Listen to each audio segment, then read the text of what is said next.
listening to the Strom Sports Show. Yes, you are. Steven Strom, talknorth.com. How you guys doing today? It's good to have you guys with us. Brandon Morton, Jim Suhan, the big guys in the house, obviously. I'm back. I know I missed on Sunday. It was a busy week, Thanksgiving week. I hope everyone had a great holiday break. We're getting into the swing of things again.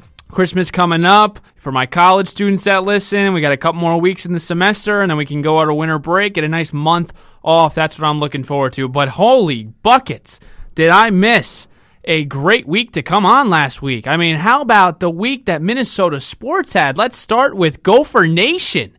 The Minnesota football team going into Wisconsin. And boy, do I feel like a fanny's ass talking about PJ Fleck a few weeks ago and how disappointed I am in him. Holy buckets, 37-15 going into Madison. I don't care what the team is. I don't care that they aren't as good this year. The last time the Gophers won versus Wisconsin, this isn't even at Madison, this is just beating Wisconsin in general, was 2003. They won 37-34, snapped a 14-game, not a losing streak, a catastrophe, because you cannot let that happen again. 14 games in a row, you can't beat Wisconsin. That's got to change. PJ Fleck, I remember his press conference when he first got announced as the Gopher head coach. He made a comment like, if I beat Wisconsin, I think it was a journalist that said, if you beat Wisconsin, you can stay here your whole career. And he just did that, beat Wisconsin 37-15. Last win in Madison was 1994. They won 17-14. Marion Barber, this is how far we're going back. Marion Barber, 139 yards and a touchdown. Lawrence Maroney, 135 and a touchdown. That is 24 years ago. So congratulations to PJ Fleck and the Gopher football team. Ended on a high note, 6-6, going to go into a bowl game. Hopefully they actually go and play at the Pinstripe Bowl, so yours truly can go to Yankee Stadium and watch. I would love to do that. The Vikings, obviously, I mean, that's going to be the story today. The Vikings had a game that they had to win. And people were really kind of putting it up that the Packers obviously needed to win that game. I thought it was a more vital game for the Vikings because you fall back, right? You lose that game. You are 5-5-1. You are now 6-4-1 at the top of the wild card. And the Bears are still in distance. You're a game out. This is how I look. You're 2 games out, but you're technically 1. Because if you can, win next week, Bears lose, it sets up for that last week for the Bears and Vikings to play. I'm not sure. I should have looked this up before.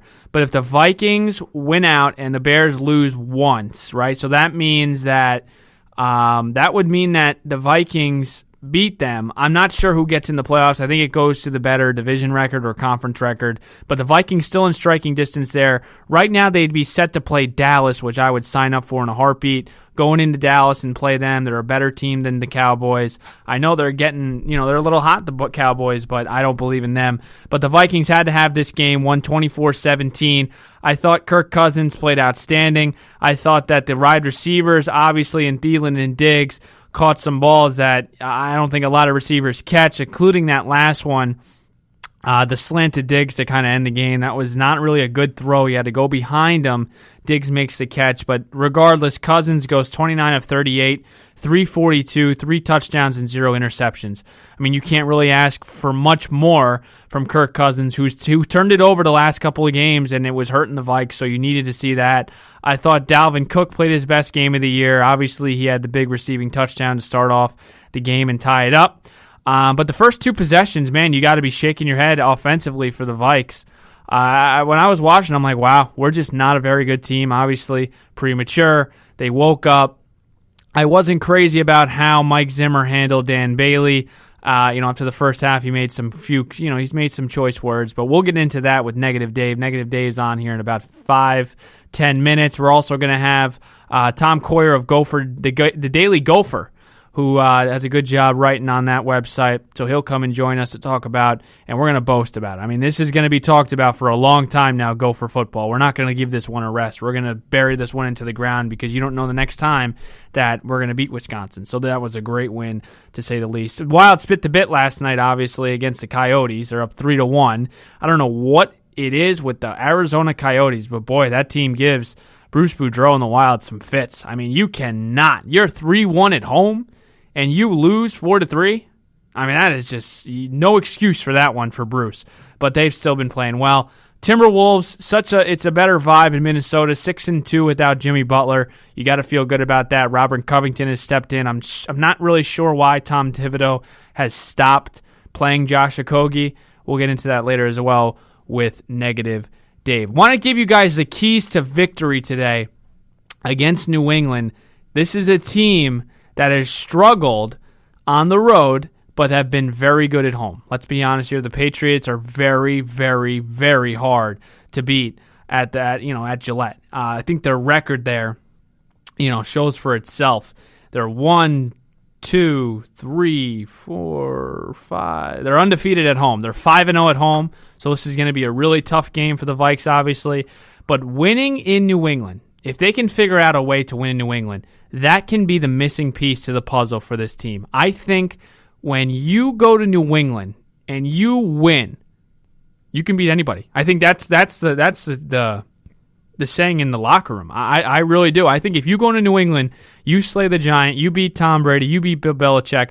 I think you sit and you say, hey, if we can beat the Patriots, we can beat anybody. We can beat the Rams, we can beat the Saints. And I hate this whole narrative that the Vikings are out of the league of the Saints and Rams. I mean, the Vikings had the ball last possession, could have tied it, but Kirk Cousins fumbled. And then the Saints, I mean, it comes down to 2 turnovers. You looked at a 10-point swing against the Saints in the first half. They're up 13-10.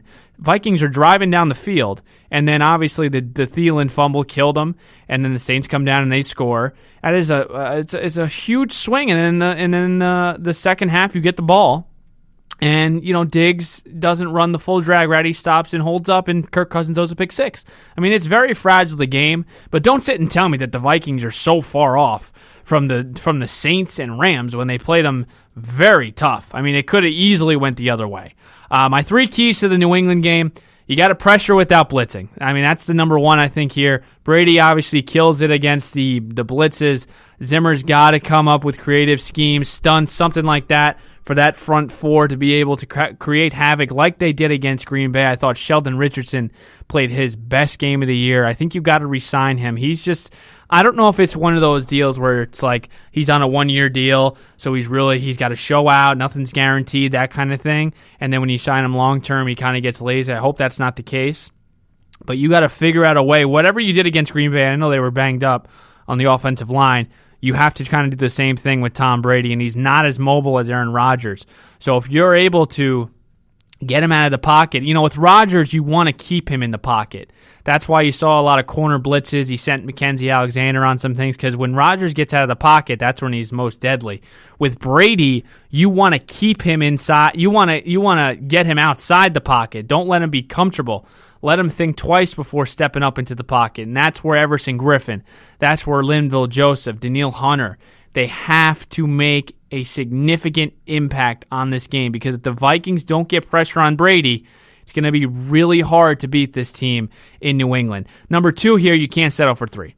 And the Vikings did that a couple times in Green Bay, and they're lucky it didn't bite him in the fanny, because if Dan Bailey misses 2 kicks, the first one is just a joke. Let's be honest here. I'm going to ask you Viking fans. When a kicker comes on, and this is, we would say this if we didn't have Dan Bailey. If we had the greatest kicker in history come on, would you still feel nervous? Well, that's what we have. We have the most accurate kick in the NFL. Probably not now, but Dan Bailey comes on the field.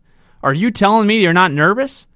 I mean, it doesn't matter who the kicker is. If he's dressed in purple and has the horns on his helmet, you have to think twice. You have to say, oh, man, 23 yards. I know it's kind of tough, right? I mean, it's ridiculous. It is absolutely ridiculous. And then he pushes it. And then the next one, he makes the field goal, and then there's a false start or whatever it may be, pushes it back to 55. Green Bay actually runs into him. It should have been a 15-yard penalty, according to Ed Hockley's or whoever the heck's up there in the booth that was bringing it down to Alan Chris. But you can't settle for 3 in New England. You're not going to beat the Patriots by kicking field goals. You have to score touchdowns. Like I said, especially because you are in Foxborough. You're at Gillette Stadium.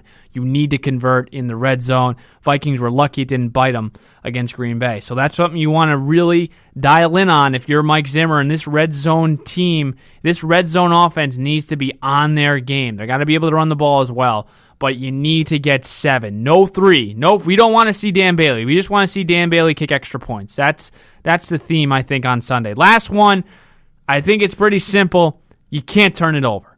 You just can't afford to make mistakes. I've heard it once, and I'll say it again. You almost have to play the perfect game in New England. I'm going to keep emphasizing that because they are beatable on the road. They lost to the Titans. They lost to the Lions. So when you are in Foxborough, you cannot turn it over. And Kirk Cousins, let's be honest, he's on the borderline of doing that a couple of times, so he needs to play mistake-free. Don't turn it over. Don't give the Patriots extra opportunities. You need to make them pay. And listen, you got to play the perfect game.